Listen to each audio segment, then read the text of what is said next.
we're going to kick off the day with an absolutely fantastic panel, and all of the panels that I've done for these events have been an incredibly wide range of people and organisations, and today is absolutely no exception. And we're going to be talking about a topic that I think is close to everybody's hearts, but certainly very close to mine, with its very specific connection to both engagement and productivity, which are obviously two huge buzzwords for those of us out there in the working world at the moment. So I'm going to ask our panellists to join me on the stage.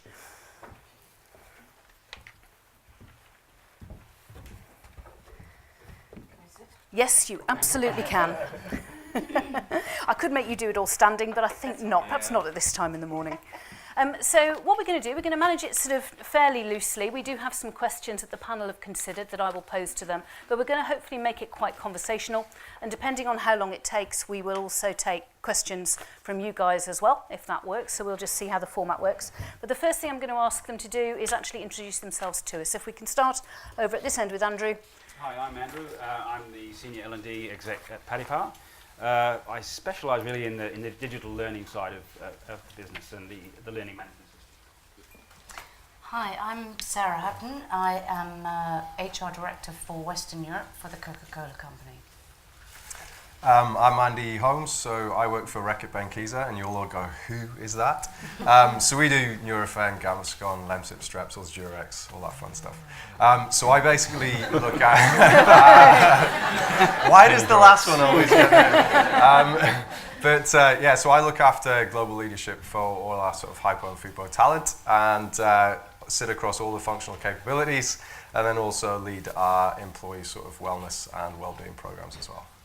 And I'm Chris Britton, so I work for River Island, a fashion company. Some in the room might remember the Chelsea girl back in the day. Anyone remembers that? I'm a senior talent manager, and I look after people development, which encapsulates everything to do with L&D and employee well-being and everything else that goes alongside it. And if anyone's wondering where my accent is from, because it's a little bit funny, Northern Ireland is where I'm from. Not Australia, South Africa, or anywhere else.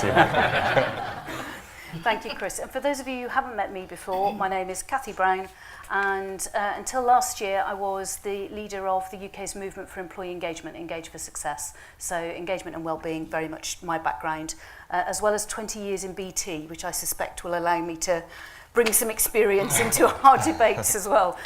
So wellbeing and productivity is what we're going to talk about for the next sort of 40 or 50 minutes. And it's an increasing talking point.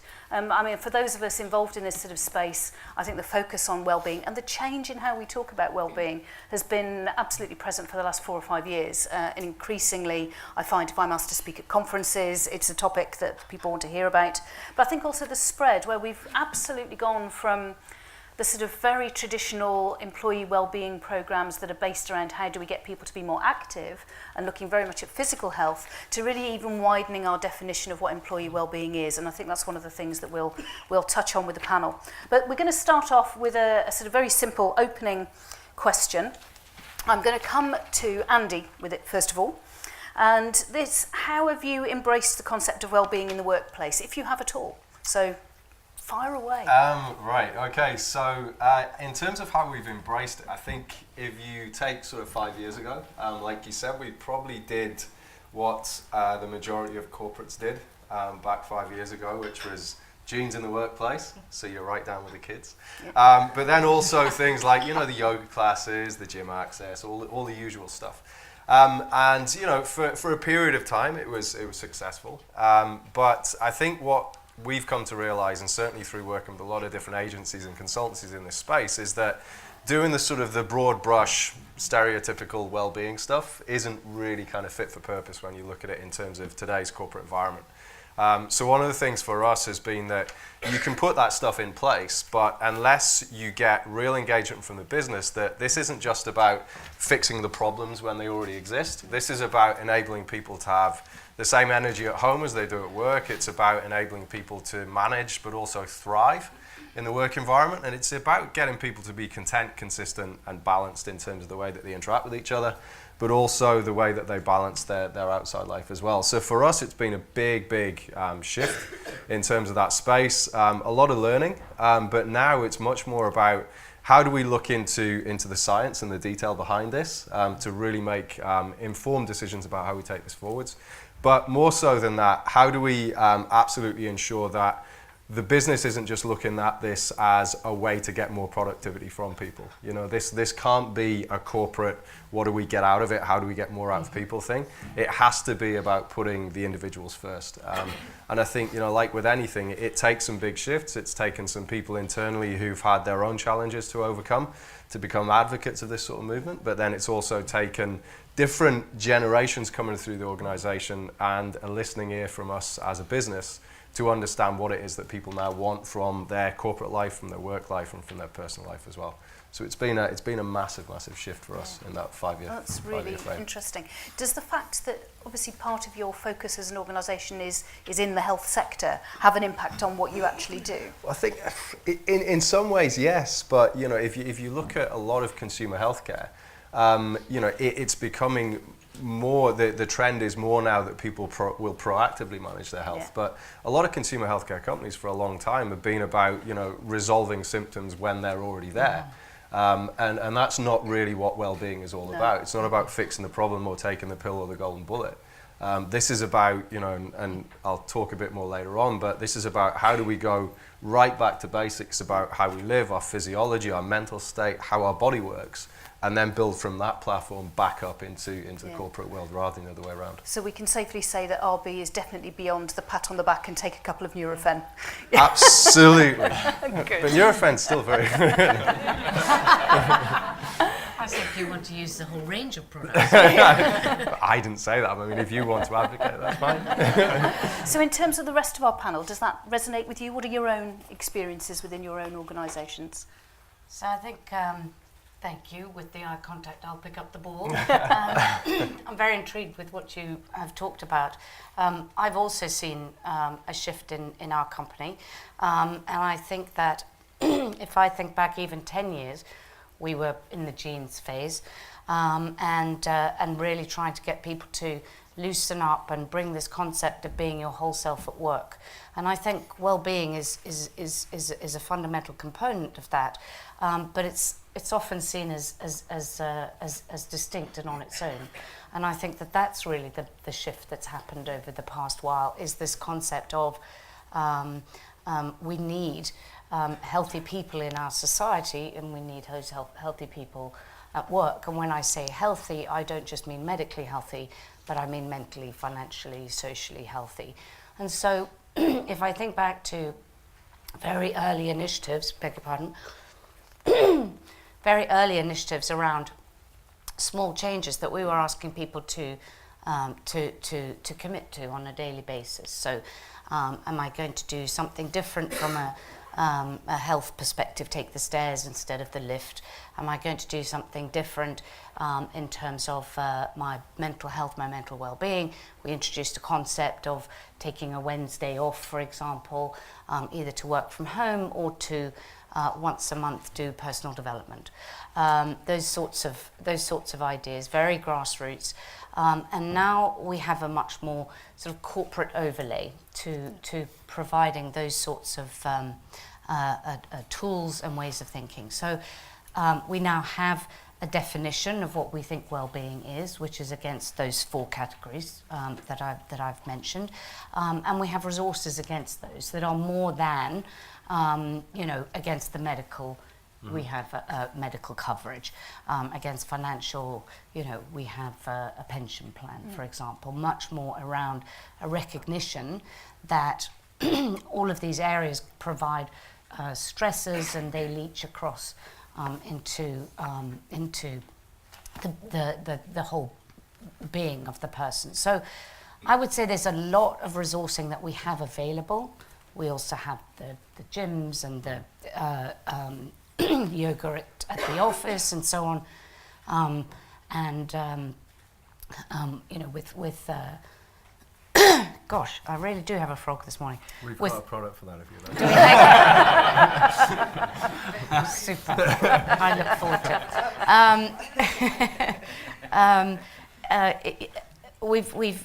it. We have those tools in place. We have activation in terms of leaders encouraging people. Our French office, for example, does a triathlon every year, and that team will take people who've never swum before and get them ready and support them and so on, all the way through.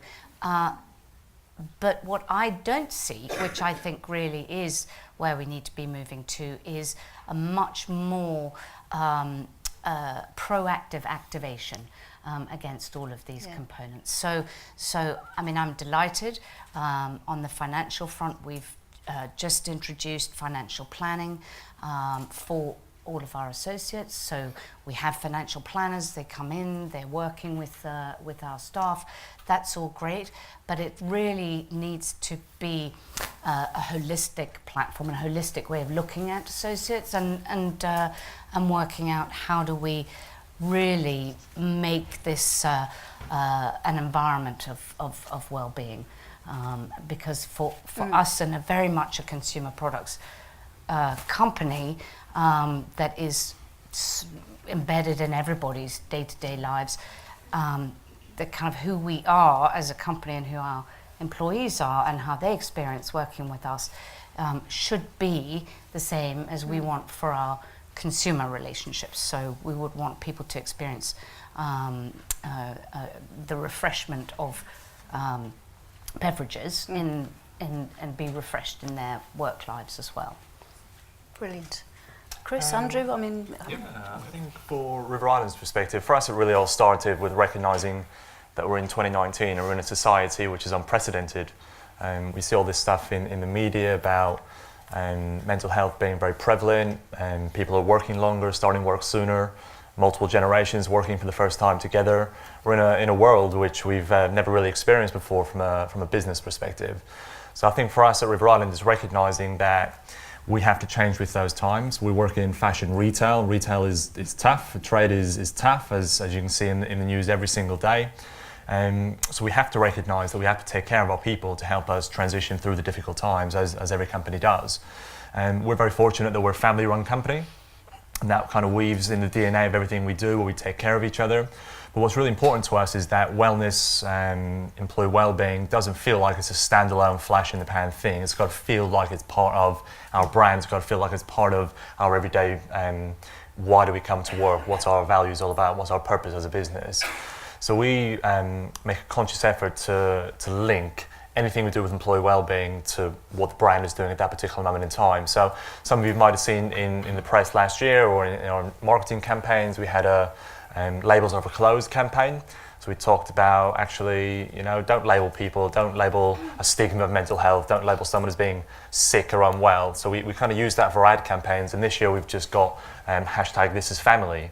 So again, we're using that as a way to help our employees understand that if you're part of our brand, you're part of our family, and we'll take care of you like families take care of each other. That way it doesn't feel like it's a standalone thing that HR are doing, that L&D are doing. Actually, it weaves through the entire DNA of the business, and that's something that's really important to us, to make it feel like it's genuine, I suppose, and that helps our employees recognise that as well. Yeah, I'd like to echo a lot of what people have said, on the panel so far. And I've been with Paddy Power for 3 years, and I've noticed a step change, a cultural change. And it is a culture. It is. We try to develop that culture of well-being, and they put so many things in place to sort of support that.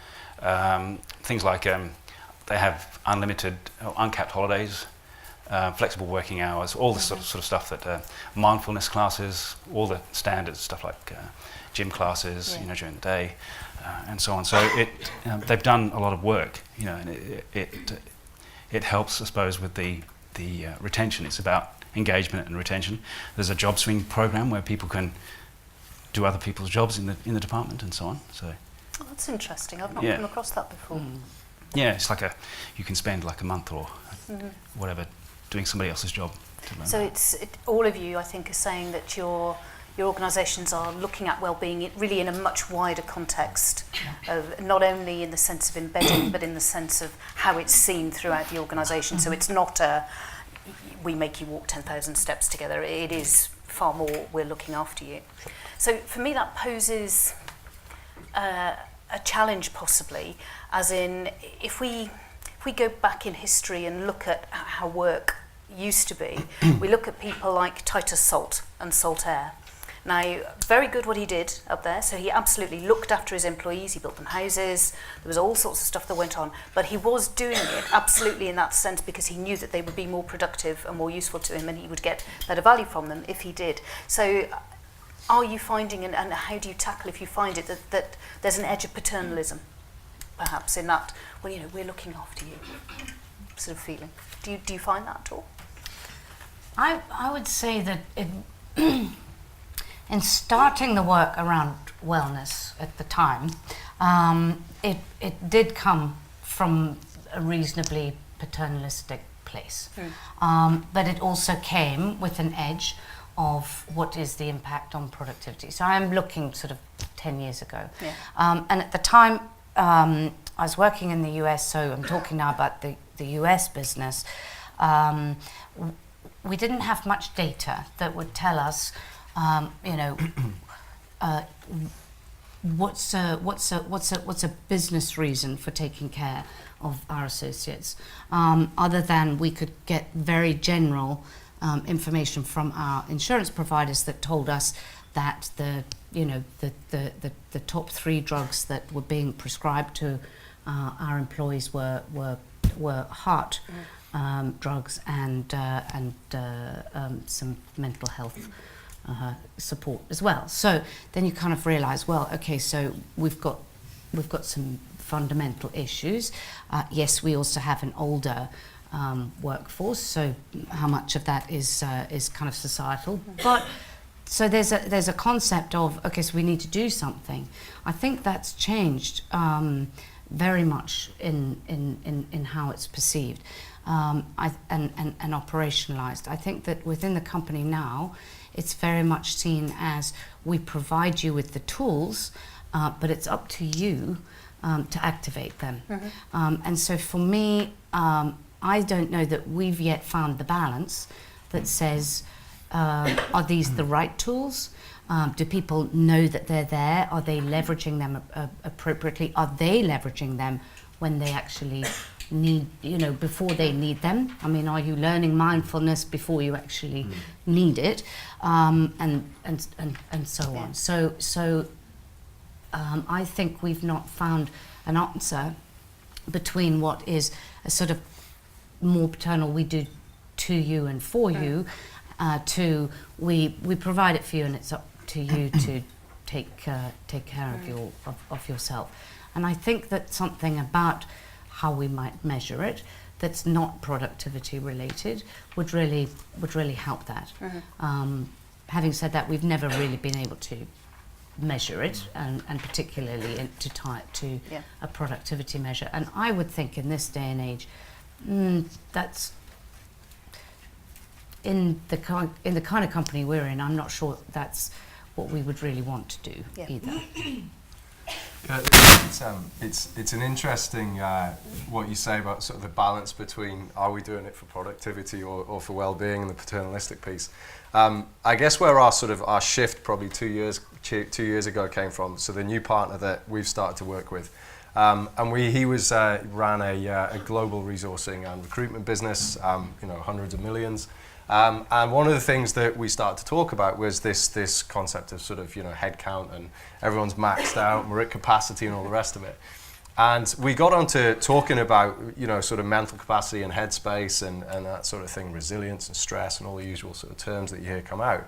And one thing that we sort of both really aligned on was that where businesses are stuck right now is that everyone's maxed out, everyone's at capacity, but within the frame of where we currently see. So if we all continue to operate the way that we do, then yes, we're absolutely maxed out. If we start to look at some of the underpinning elements that actually take up our headspace and our mental capacity, then all of a sudden your agility as an organisation changes dramatically. So that's what started the conversation, I guess. Then we started to look at, well, what underpins that? So, of course, there's the usual stuff, I think, from a corporate point of view, things around taxation, estate planning, et cetera, putting some of the global standards or minimum standards in place across all the countries in which we operate. But then where we started to look was, rather than looking at us as a business being unique. It was about saying, what does it just look like in the world? What is it like out there? It's the same with whether it's learning development systems or anything else. A lot of corporates look at the world within your own corporate, and really that is now seamless with the outside world, or it should be, in order that you really engage people. So we started to look at things like, we spend a mountain of time working with people in the business, 360 feedback, coaching around behaviors, all the rest of it. And when you actually look at that and you say, well, we're working on behaviors, which is the level right at the top, and that's what impacts other people, that's what causes a lot of the stress. But if you look at what underpins the behaviors, it's things like, the sleep and the nutrition, the movement, how we work in teams, how we collaborate. That, all of that forms your foundation of where your mood and behavior comes from. And when you look at mental health, a lot of it is linked to mood and then behavior that results as a state of that mood. So we've really started to look at the deep science. So we're working with neuropsychologists, we're working with nutritionists, we're working with Sleep Institute in Geneva to understand how all this works. But where that's gone to is that as well as the global standards, the estate planning, the gyms, blah, blah, blah, it's much more now about empowering people in the organisation with a consistent level of knowledge. And it's not forcing, it's not telling people, it's providing the facility, the interactions with these specialists to dispel some of the myths that exist. Everyone in our business is trying to do the right thing. So whether it's people trying to diet, whether it's people trying to balance their work life, or whatever it might be, they're trying to do the right thing, but there's so much marketing and hype and consultancies telling you what you should do that it's very hard to really understand what is the right thing to do and how do I do this better. So a step we have taken is really to provide that consistent access to information and education, access to specialists, but getting people to champion it within the business. So look into internal bloggers and advocates, people outside of HR, people outside of management hierarchy. Because if you say to people who you're trying to recruit into your business, what do you love? They'll say, oh, Google, it's cool. And when you say, why is it cool? They don't know why. It just is. And that's the sweet spot. If you can find out why it just is, then that's what people are looking for. And really it's some of it is the functional stuff, but some of it is just enabling and empowering them to help them to make the right decisions rather than telling them what they have to do. I'm very excited about this active empowerment through advocates. Because I think we use the word empower when we say we have a website with all of this stuff, just need to go and follow the various links, you're empowered. But I think if you actually have people who are talking about it, who are bringing it into the workplace and who are advocating solutions, I think that's very exciting. An example might be, we tell people what they should do, what they should eat. And my PA came in and she's just back from having 2 kids. And she said, well, I know what I should be eating, but it's when I get to Easter and I start eating Easter eggs and then I fall off the wagon. I need to know what happens when I fall off, not when I'm on. And so it was stuff like that you think, this is, again, it's about coping mechanisms in the real world. It's not about everyone trying to live this purest life, because it doesn't exist, it's not practical. So it's about small steps and what's practical. We were talking just before we came onto the stage about the genes side of it. And of course you also have to, exactly in that space, you have to look at the cultural norms within your environment. So you could be saying, yeah, it's fine, you could all wear jeans, but actually people don't feel comfortable doing that, even if they feel comfortable wearing the jeans, because they don't see anybody else doing it. And I now work for a very small organisation, there's only 8 of us. Our CEO is so elegant and just fabulous, she's a lovely, lovely lady. Jeans are not her thing. And so nobody had realised, but there was an unwritten rule that actually we didn't wear jeans in the office. And we did a strategy day, and it was, what would you like? And the top thing from almost all of us was, we just want to be a bit more comfortable in the office. But Deb had to do it. Deb had to wear jeans in order to make us feel comfortable enough that it was okay that we could do that without it being a problem. And I would say, I'll shut up in a second. One thing I would say, there's a lot of fashionable topics out there at the moment. So inclusion, diversity, health and wellness, all the rest, they're all the same thing. Because, for us, when you look at, whether you look at inclusion or diversity, or whether you look at health and wellness, it's about getting to a point where you genuinely give them the freedom to make their own decisions. It's about not employing bias when you recruit. It's about not employing bias when you set meeting agendas, etc., etc. So as an organisation, especially as a big corporate, there is a paranoia about what happens if we let go of control. And that's unnerving, especially for people at the top who are used to control and metrics and measurement and return on investment and all the rest of it. But some of this is about letting a little bit go of control and embracing the way that people access information, the way that people want to live in the outside world, in the real world, rather than trying to enforce them to live in a corporate box. Yeah. Sorry, I was going to say, for us, so working in a fashion company, I mean, I feel comfortable to wear jeans at a panel.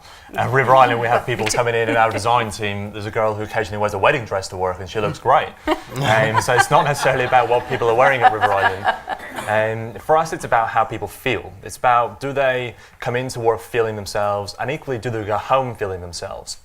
We don't want people coming to River Island and just being paid to do a job. We want them to feel like they're part of our brand, part of our culture, and they're making a real difference. And that really starts with the voices and the thoughts they have and their conversation they have with themselves.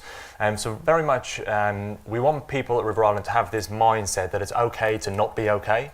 And if you're not feeling okay, then there's support around you if you need it, whether that is resources, whether that is the HR, L&D team, or whatever else it might be, EAP, which I'm sure a lot of people have. I guess one of the difficult things for us is, as well as it being our biggest strength, it sometimes is our biggest limiter. With us being a family-run company, the people at the very top of the business have been around since day dot. You know, we have people in the business who have been there 30, 40 years, and they're typically the ones who are making some of the big decisions. They're the ones who perhaps don't get as prevalently as perhaps a lot of other people do how big wellness, well-being, mental health is in today's society, in today's workforce. So that's been our biggest challenge, is how do we get them to champion that it's okay to not be okay? And that's a slow burn, I suppose. But I guess we don't do anything big bang at River Island. It's not, okay, today we're all talking about mental health, tomorrow we're all talking about this, that and the other. For us, we drip feed. We do things little and often, and that starts to change the culture and the mindsets of the people down at the very bottom, right up to the very, very top. And that's through a number of resources, it's through a number of initiatives, it's through a number of conversations. But I mean, perhaps this is the discussion for a different panel on a different day, but a few years ago we scrapped our appraisal processes with the view of trying to get people to connect with each other like adults. And we recognise if we treat people like adults in our business, they tend to respond like adults. But if they're not feeling themselves and they're not feeling like they're an adult, and they perhaps are out of control a little bit for whatever reason, due to stress, anxiety, overwhelmed workloads, that sort of stuff, they know that that's okay. That's okay to feel like that. It's today's life. You can't separate work life and home life out anymore. We're too connected. So it's okay to feel that way. Excellent. I think at Paddy Power we're at that stage where we've provided a lot of the tools, and benefits and so on that people can use to improve their well-being and so on. But it is a cultural change, and it's taking quite a long time for people to embrace it. So at the moment, I think we're at a stage where people are sometimes fearful of using them because it's not something they're used to, and you see some people embracing certain parts of it, wholeheartedly, and then some people saying, "Well, I don't know whether I should take extra holidays. I've not done that before. What will people think?" And so on. Well, I don't know. We provide a lot of the stuff, courses and so on. But I think we're at that stage where people are just sort of quite reticent and need to be encouraged to sort of embrace them and then sort of let go. Yeah. I think the Australagency of Pepsi actually had a great phrase, or two things he said, and one thing he said was leave loudly, and the other thing he said was be known for one thing. And the whole essence of that was, don't get up from your desk, or whether it be holidays, and kind of sneak off and hope that no one notices. Be proud of what you're doing and enable people to understand the reason why. And don't feel like it's a justification. Be proud of your reason. But then being known for one thing as well was around, allow people to connect with you as an individual. So if you are taking holiday, don't just say, I'm taking holiday, and then worry about why people think you're taking holiday. Tell them what you're going to do on your holiday. Tell them about your personality, and bring that. And that's sort of that. We've started to embrace a bit of that. And it takes, we talked about advocates and bloggers and things. It takes people in the business to stand up and make the shift. And you've got to have, I suppose it's a chicken and egg, you've got to have the culture in your business that if someone stands, other people will stand with them. Yeah. But also that you've got to have some mavericks in the business. You've got to have some people who will stand regardless. and be proud of it, and then other people will start to follow suit. But there is that tipping point that exists. think That's that's where really we're at. true. You know, there are mavericks that are embracing certain parts of the whole, you know, holistic well-being thing, and I imagine that's what will happen. You know, as time goes by, you know, more people will become involved and use all the tools that are there. One of the Certainly our most powerful tipping point in getting these conversations out into the open was a health scare that one of our senior leaders had, and he was able to then stand up extraordinarily so, because he's not a man who would even speak to people in the lift, but he got to a point where he could stand up and talk to people about how important looking after your personal health was. And that, I know it sounds really small, but that sharing of his fallibility, physical fallibility, was really a critical mover for people to actually go, okay, that's fine. We can be imperfect, which is what I'm hearing a lot of. I think that the ability to drive that through the organisation and have that role modelling at a senior level is so important, because when we talk about holidays, we talk about balance and having family, and yet so often we live, yes, you're on holiday, but you are always on your device. So you may have an out of office on, which, you know, is supposed to apply to 75% maybe of your emails and work coming in, but there's a critical 25 that you're always on for. And it's until people at a senior level are able to put that down and make that stop, then it's there is a bit of a, well, that's what we do for the employee base, but over here at senior leadership, it's a different model. And while that them and us exists, you will never get that acceptance. Exactly. It's funny because we have exactly the same scenario, and you know, I do a lot of mountain biking, so I'll go to the Alps and race sort of full weekend races down mountains, and when I'm doing that, I can't have my phone with me. I can't be checking my phone, you know. So, you know, and when that happens, the world doesn't fall apart. No. But a lot of people don't get to that point where they disconnect to that point where they're physically not in connection. So that, I think that's one thing. But the other thing was when we started to look at some of the deep science that exists behind this, there's sort of we call it thrive. So within our business, we talk about thriving. So having the energy to be able to give discretionary effort. And that's about having headspace and capacity, but it's also about having the energy and the resolve to be able to apply that when you want to, not when you're told to. But one of the things around that is when you look at the deep science is that the way that cortisol works and adrenaline works, the effects that you feel are quite similar. So when someone is excited or when someone is stressed, the emotions you feel can be quite similar.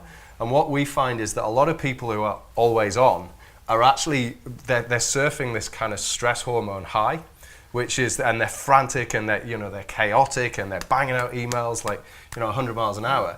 And they think that they're in the thrive mentality, but it's very, very different. So part of it has been about a re-education of, an immersive program so that senior leaders can experience what it feels like to thrive rather than surviving. And it's only when they feel that they recognize the difference between the two.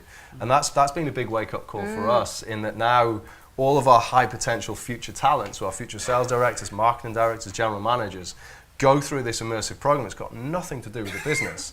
It's about enabling them to feel the emotion, as you talked to.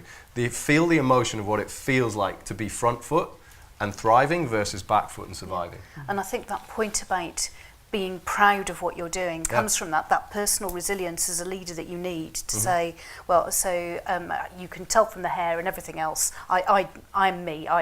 In a leadership position, I dye my hair purple, I Morris dance, I do a Star Trek obsession, the whole thing. But I'm much better for being able to bring all of that with me and not hide it. And so there are things like my out of office emails will absolutely tell people what I'm doing. And if that's volunteering as MC on the children's stage at Sidmouth Folk Festival for a week, that's what it says in my purple top hat with a picture.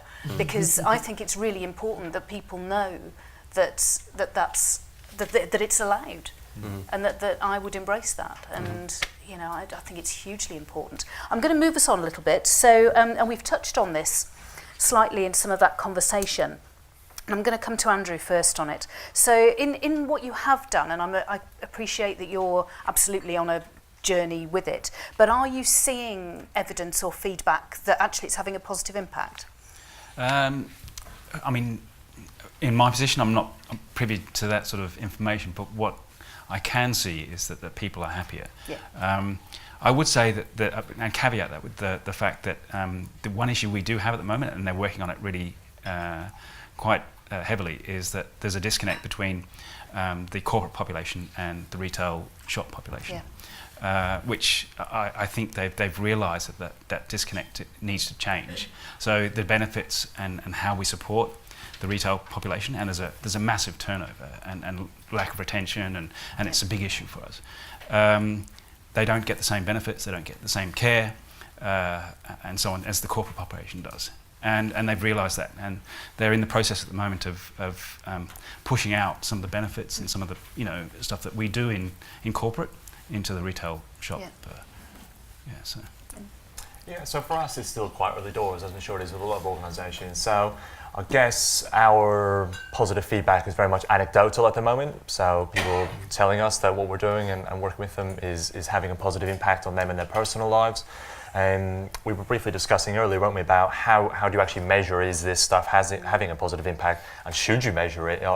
Does it almost sanitize a little bit, or make it to process it if you start trying to measure, are you having a positive impact on someone's mental health or well-being? So we've taken the decision to, if we're going to try and measure it, it's going to be a longer term measure, and it's going to be focusing on long-term sickness, and particularly long-term sickness with stress-related symptoms. Because I'm sure, like many other organisations, or maybe it's a River Island exclusive, I don't know, our managers are very bad at recording sickness.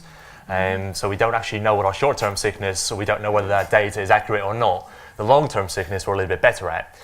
So that allows us just to have a bit of a test in place to see, okay, the stuff that we're implementing, the resources that we're spending time and money on offering out to our teams, is that having a long-term impact on their ability to work and in turn be productive, and also on the bottom line of the business as well. So that's what we've taken our focus. It's a longer-term view as opposed to a quick fix. Yeah, I think it's as Susan said, Sarah says, it is very difficult to measure, and I think that's sometimes why businesses don't really go into it and do it thoroughly, because some of it isn't as tangible. That's the reality of it. I mean, we know that with our high potential population, we've dropped our people leaving the business rate by about 10%. And that's during a period where our business results haven't been as strong as they were previous to that. So, tension and pressure in the business has gone up, but, our retention has actually gone up as well in that population. And some of that has been in that our final step, for example, before they become a sales director, isn't about functional performance, it's not about functional capability. It's about mindset, it's about resilience. When we talk about resilience, it's about, do they have the tools in order to create space and time to think. So it's not about the ability to take on board more and more information. So I think more and more pressure or more stress. So one of the things that I think is measurable in our business is the language and the feedback we get from a cultural point of view. So when people talk about resilience now, it isn't about taking on more and more pressure, more and more workload. It's about, do I have the mental and physical capacity to create my own space to make consistent and balanced decisions? And that's really, if we think about what do we want in a sales and a marketing director, that's what we want. We don't want people who can just, fire from the hip and all the rest. We want people who make balanced decisions. We want people who behave in a consistent way with the people around them, in a way that their impact is as they intend. And that's really what we can expect from a work point of view. What we're seeing in terms of employee choices is when we ask, for example, our sales teams, do you want to go on a weekend away and, lots of drinks and all the rest of it, and now they're choosing to say, we'd like to do a fundraiser, we'd like to go climb a mountain, we'd like to do X, we'd like to do Y. And that's partly driven by the shift in terms of the generational mix you've got in an organisation. But it's also, people want, as I said before, people want to live the right way. People want to live in a healthy way.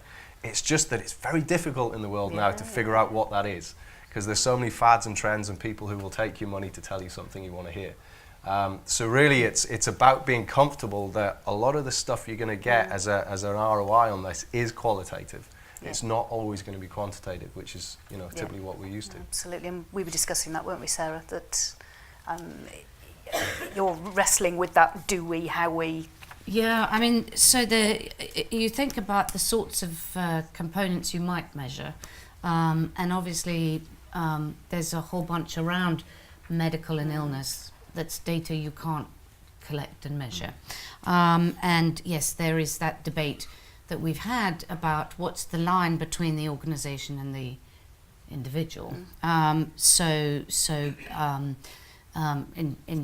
In general, we've pulled back. I mean, we're quite a cautious organisation in that way, and very American, which is also drives that sort of thinking.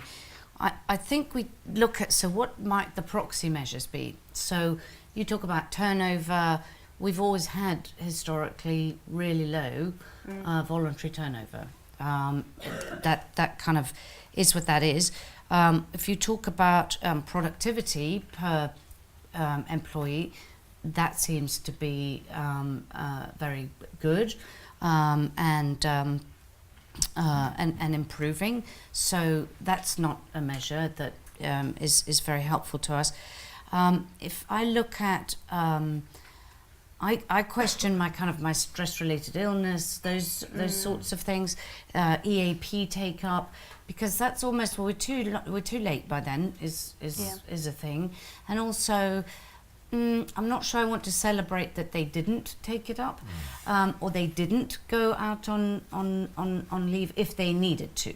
So I'm not sure that those either are the sorts of things that really help. So it kind of brings me back to sort of engagement. And the one thing that does stand out for me is when we do a pulse survey every month as part of our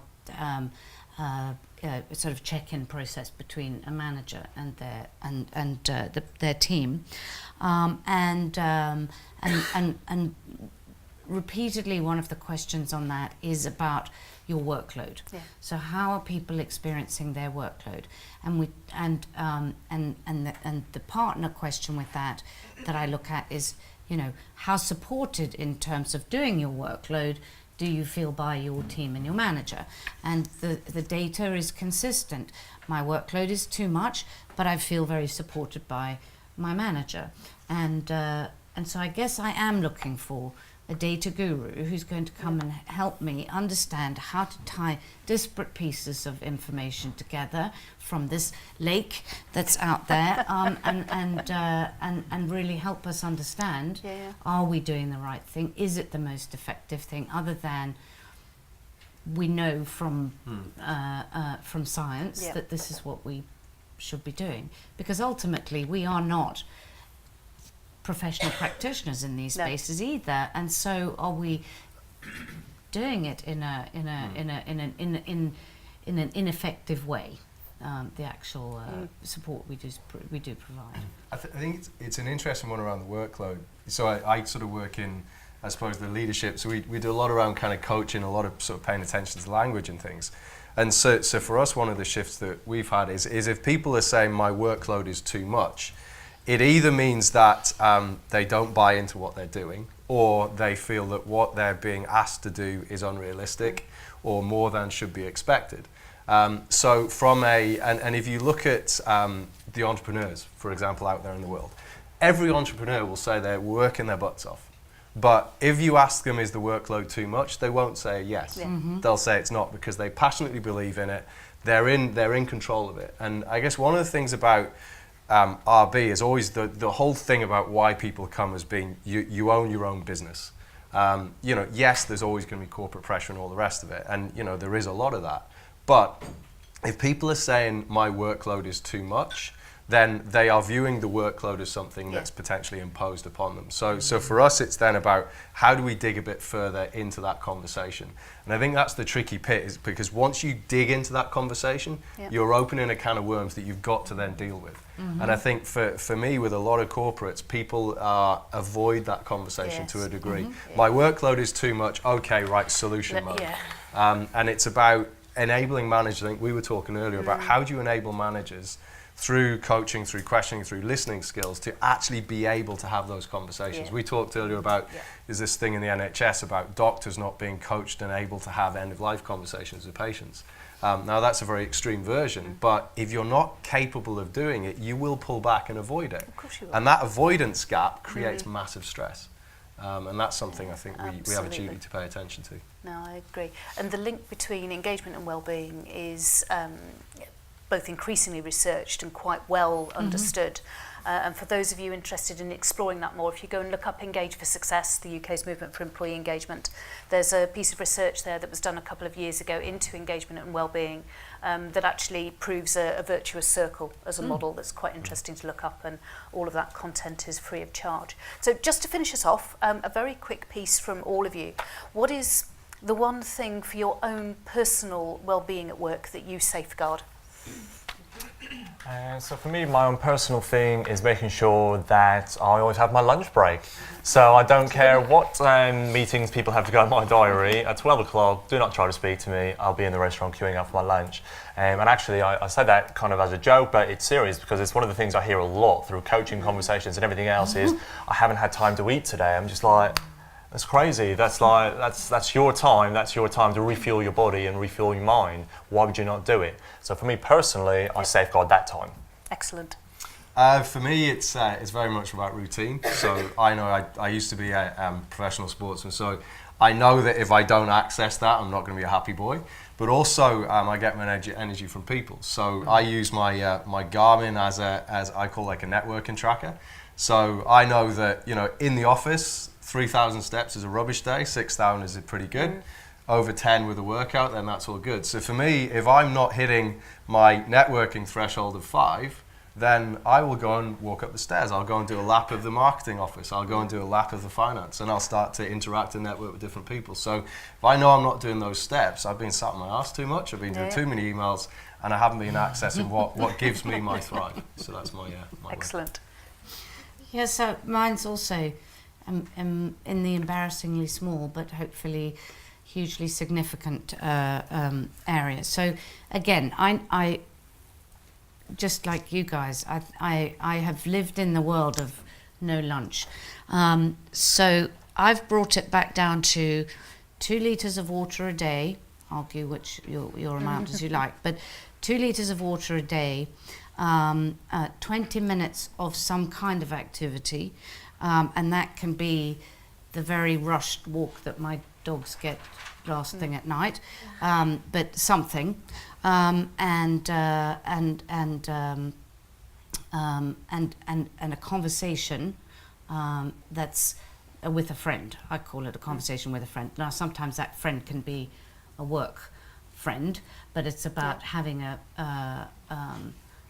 conversation that has some emotion attached to it, and a personal connection, as opposed to just a functional work conversation. Because for me, yes, the people piece is hugely invigorating and what brings joy to my life. Absolutely. So those are my 3 things. Andrew? And for me, I would say that it's twofold. Partly it revolves around lunch, but for me it's about getting away from my desk. I hate having to eat at a desk, so I just need to get away and forget, you know, for half an hour or an hour. And then secondly, I think for me it's about satisfying my own passion to learn and grow and develop myself. So it's setting some time aside to dip into LinkedIn Learning and learn something new. Because you know, I love that. You know, it develops myself, and I love to learn, and it really serves my job as well. So yeah, it's those 2 things. Excellent. Well, I think for well worth tips listening to there. And mine is email sanity. So I don't work on a Friday. And as of 6 o'clock on a Thursday night, I do not open my email until 9 o'clock on Monday morning. And I'm absolutely rigorous. I just don't do it. And that's been the last sort of 18 months or so. And I tell you, my weekends are just wonderful. I love it. And as you say, the world doesn't end, strangely enough. It really doesn't. So huge thank you to our panellists. Thank you so much, guys. I think that's been fascinating.